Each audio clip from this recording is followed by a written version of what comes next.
Let us work together to achieve global peace and happiness.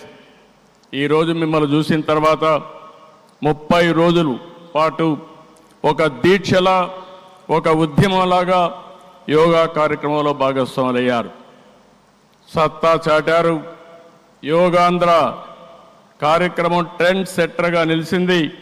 Narendra Modi గారు ప్రారంభించిన ఈ ఉద్యమాన్ని మనమందరం ఆచరించి జీవన విధానంగా మార్చుకొని అందరిలో చైతన్యం తీసుకొస్తూ తెలుగు జాతి ప్రపంచానికి ఆదర్శంగా నిలవాలని మనస్ఫూర్తిగా పిలిపిస్తున్నా.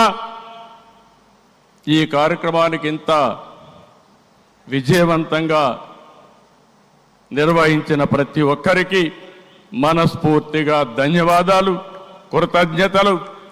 జై భారత్, జై ఆంధ్రప్రదేశ్.